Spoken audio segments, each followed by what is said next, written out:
Fucking Mike 2. Did you not know the number for 2? Yo, where we at? Alright. Did you not know what came after 1? Nah, I knew it came after 1 sometimes. A lot of things come after 1. That is you true. Didn't say what order. That is true. That is actually true. All right, welcome back to another episode of Music Matters Podcast. What you heard at the beginning was episode 1 from the last season of the Music Matters Podcast. What I'm going to do today is I'm going to go over season 3, which is technically what it was when my co-host Aireq Jonsin was doing the podcast with me. This is going to be a new segment that I'm going to try out where I review an old episode and see if my thoughts are still the same, because as human beings, we don't always keep the same ideals and thoughts. We change how we think about certain things. We as we grow older, as we look at everything differently, we try to see if we think differently from how we thought about before. So I'm just gonna go through this episode and just I'm gonna play that episode and I'm gonna stop it from time to time when I hear something that I might want to change or just go over. This is so if you haven't really seen or heard these episodes, you can get a second chance of listening to them again, because most of these aren't even up anymore, because I usually take seasons down when I'm working on a new season. That way these new seasons can be the focus of what I'm going over. So I'm just gonna play that as we go, and we're gonna see how it goes. I hope everybody enjoys this new segment, and let's keep it going. I'm not going to start this how somebody else started their podcast. I'm not going to say no names. So this is the Music Matters Podcast. Welcome back to another episode. I am the host, Steven, with my co-host, Aireq Jonsin. I'm fucking shit up. You're messing up already. We just started. New year. My bad. I'll be right back. Get out my brain. New year, new episode. I didn't bring the topic today. I didn't know what the topic was. I was ambushed with whatever topic of the day was. Now, one thing that I want to just say, when we were doing these podcasts, most of the time we would think of a topic, probably the episode beforehand or during the episode that we were recording at the time, and pretty much just stop talking about it so we could just do a whole nother episode. Because during one day, if I remember correctly, we probably did like 3 or 4 episodes at a time, and then just broke them up while we were talking. Just broke them up after we were done during the post. Because most of the times when Aireq Jonsin came, he would do most of the post work, because he was really good at doing all the editing from being an artist. And so I would just let him take care of that post work, and then we'd go off to another topic. He does not know where his pen is. So I hope everybody had a great New Year. I really didn't want to start the episode off like this. Motherfucker, we back. Okay, cool. I don't want to start the episode off like that. The goddamn topic today is, I think you'll like it, culture vultures. Now, for anybody that doesn't know what a culture vulture is, there's a lot of different ways to say what a culture vulture is, but the way we were talking about it during this segment, was how an artist would take another culture's sound and basically use it so they could basically come up in the music industry. During this podcast, you hear a lot of different references of people that we consider culture vultures. Some of them I still do consider that. I know that might be an unpopular opinion for some of the people that we named, and we also talked about an artist, not in a bad way. I want to put that out there, because I actually know that person and he's not a bad person. Azariah, we talked about him and his team. They called themselves culture vultures. That's why I pretty much asked what culture vulture we were talking about, because at one point he was trying to get on the podcast, and we just never had, sufficient time, or everybody's schedules was always different to actually get him on the show. So I just wanted to let people know who didn't actually know what a culture vulture is, just let them know what it was. And, sometimes it's seen bad to be a culture vulture in some to some people, and then to some people it's not seen as bad. It just all depends on how you think culture vulturing actually works. Are we talking about the group culture vulture, or are we talking about culture vulture? Pick one, motherfucker. I know what I'm talking about, but I feel culture vulture. When you hear culture vulture, what do you think of? I think of that SoundCloud rapper that I know. What SoundCloud rapper? I don't want to say his name. I thought music matters.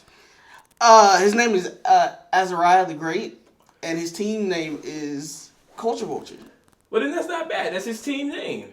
No, I didn't say it was bad. I was just wondering what Culture Vulture are we talking about? Are we talking about Drake, the Culture Vulture, or are we talking about the team Culture Vulture? The team kind of... Wait, what is the team? Didn't you say the team was... They steal other people's shit? Nah, I never said that. And just to reiterate on that, I never said that Azariah and his team stole anything from other people. Just want that to be out. That's not really much of a review point, just something I wanted to reiterate. Going back and remembering Uriah and not Uriah, I might have said Uriah. His name is Azariah.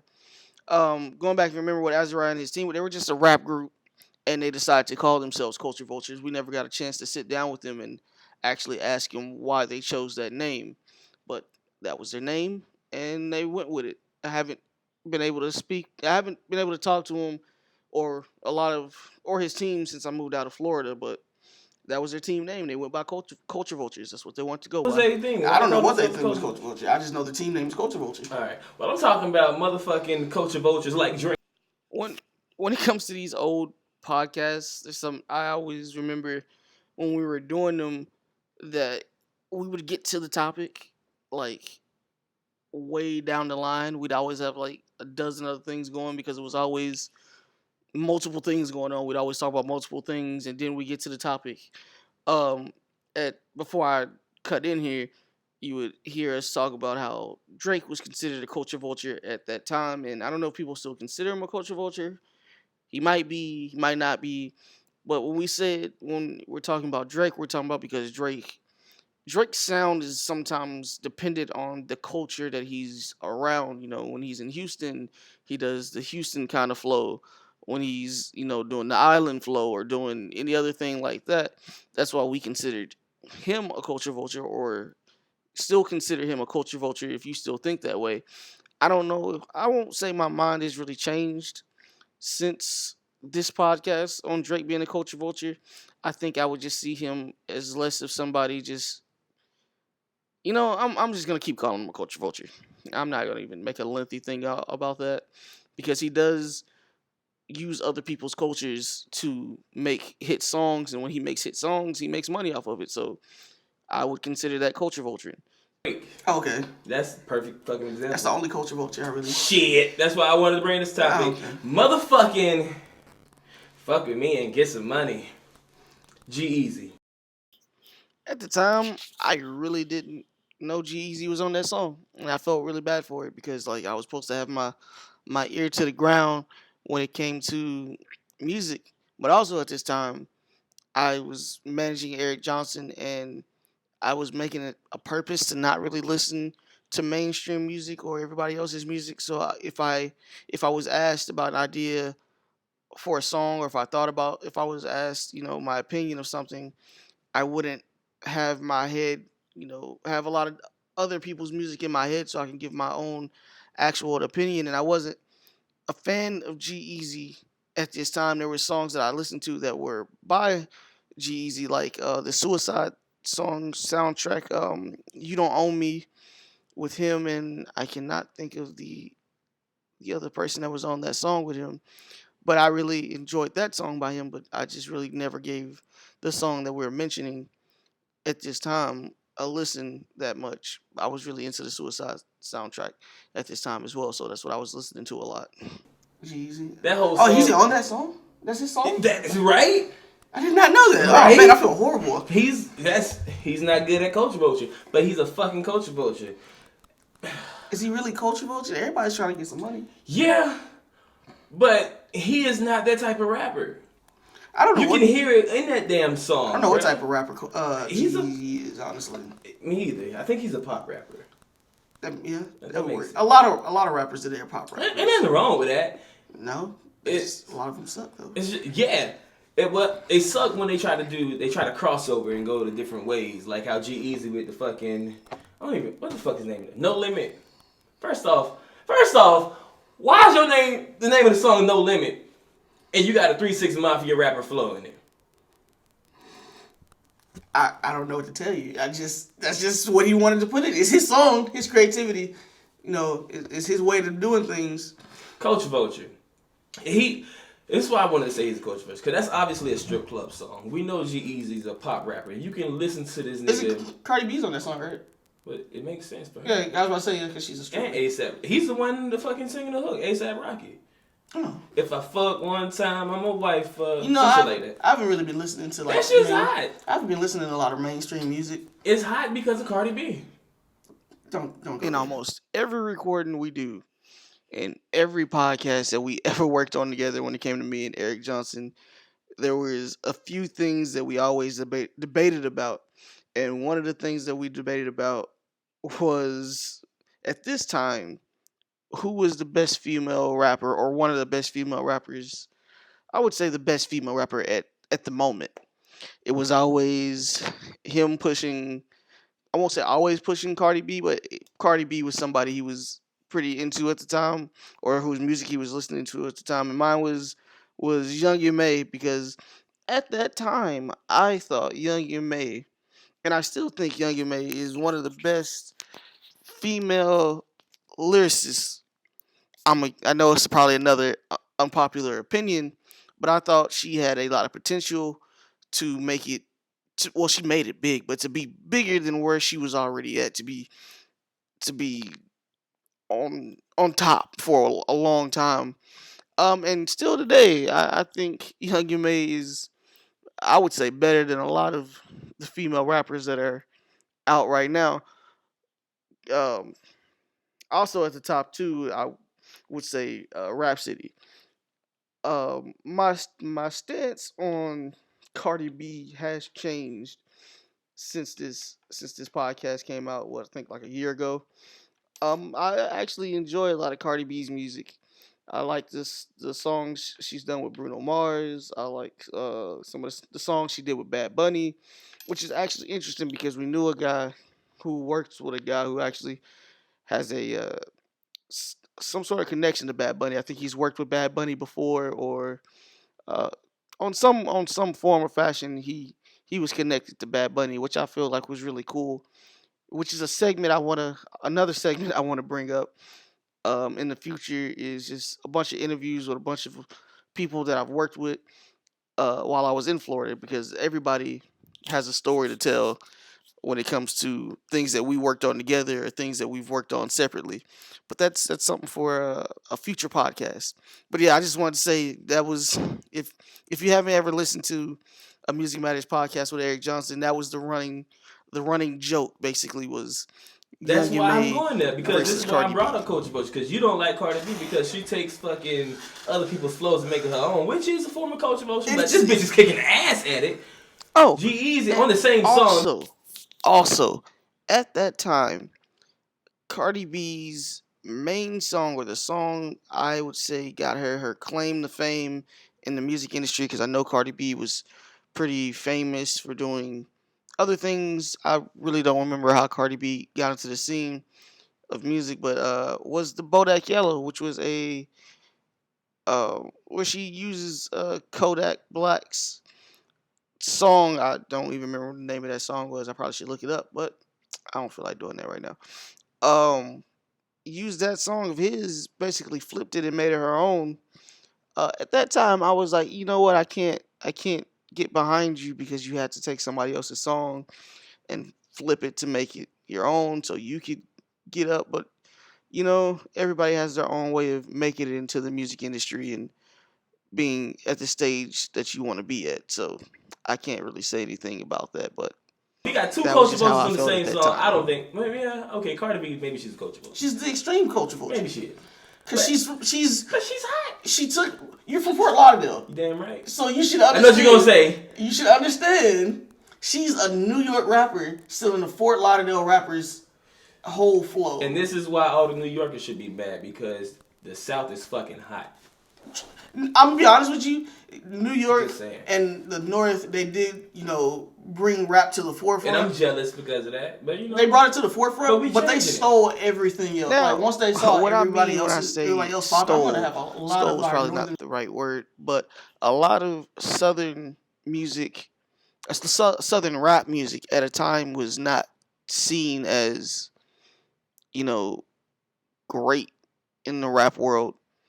And I felt at that time, still feel a little bit at the time that, you know, the South has really taken over when it came to the rap music, from Florida to basically Texas.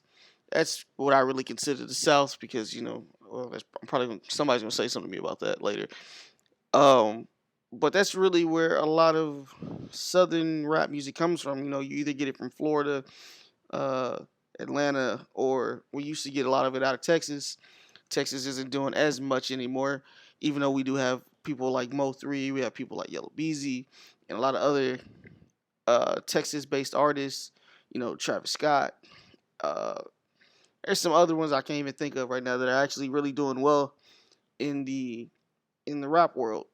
So what I'm saying at this time is just that a lot of northern people looked down and it was like, oh, okay, see what the South is doing. Let's kind of do something off that and keep our notoriety and keep our thing going.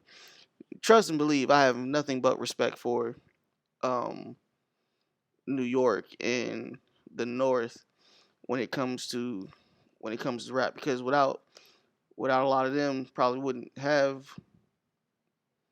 I won't say without them. Without them, it'd be different when it comes to music and rap and different things like that. But there's much respect to the New York and everything like that. I'm from the South, so I'm you would call me biased because a lot of my artists are from southern states.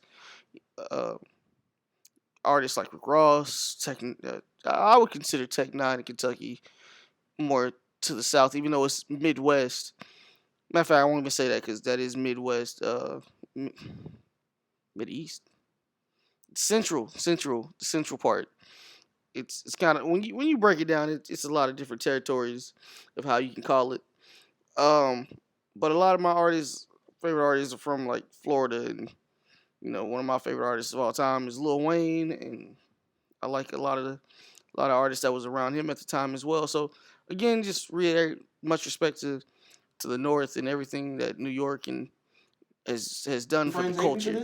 But like once they saw how good the South was and how good the West was, they quickly tried to go over there and be like, hey, let's try what they're doing and let's show them that we can do it better. Which is not, rap is a competition. It don't matter. It is a competition. And rap is, it's a hell of a competition. Rap.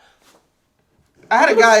It was built. It started out in the park, like battling. It started out with competition. Oh yeah, I had a guy who was upset. He's like, "Why is rap the only music genre that's seen as a competition between all the stars?" I was like, "Well, you have to understand, like what you're saying. We started out battle rapping and break, because rap started from like when the break dancers and stuff was doing their thing. The fashion, whose shit's better than whose? It's always a competition, unfortunately.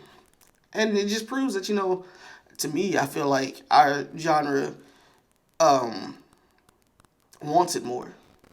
Like, because if you're willing to go to competition with your friend that's in the same genre with you, it shows that I want it more than you do. Hell yeah. Like, but at the same time, it could be them culture vultures that say, "Oh, I can do that too," and not have the passion for it. I don't like G-Eazy. I don't think. He might be a good guy. It's just his music is not. I did like that one song he did. It's a pop song, I bet. It came from the Suicide Squad soundtrack. Oh man, that's I why did like it was that on song. Suicide Squad. Soundtrack. I would have liked it if it wasn't on the Suicide Squad. It was trash songs on that soundtrack, but that was just because it's on the Suicide Squad. Wait, what songs of trash was on there? I can't think of one. Probably the Action Bronson song. I ain't like that one. Okay, that one took a minute to grow on. Exactly. It did take a minute because it didn't really fit the overall theme of what I thought. Purple Lamborghini didn't hit me until I went to the gym and heard that shit. I'm like, oh my god. Purple Lamborghini works because Joker actually had the purple Lamborghini in him. And purple's my favorite color, even though I got on green right now. Yeah, all for the green. listeners that can't hear it, See it? Yeah, hear it, see it. Yeah. Y'all motherfuckers can't. There's a few times where we talk about seeing what we were doing, because we were also videoing the podcast as well as talking. Most of the time, we would put out the video. We would put the videos out as well as put out the audio. I think the video would come out first and the audio would come out. But that's why a few times we would listen. They would listen. A few times we would say people can see us and hear us, um, because we would be videoing the podcast, which was a great idea and a great thing, because you got to actually see our reactions. You got to see all the goofy stuff that would go on, um, while we were actually doing the podcast. People getting up and walking away from the mic, laughing and jumping around, and that's why sometimes the audio is very funny and weird, because him or I would hit the table, a mic would fall, have to pick it back up and set it all over again and fix the levels so everything would sound evened out again. But yeah, I just want to talk about that. But video in the podcast while recording it was really fun. It added another layer to the podcast to me. I always like seeing people's reactions while they talk to see if they really mean what they say, or they're being sarcastic. There's some things you can't pick up with just listening to people, that being able to see them really helps out with.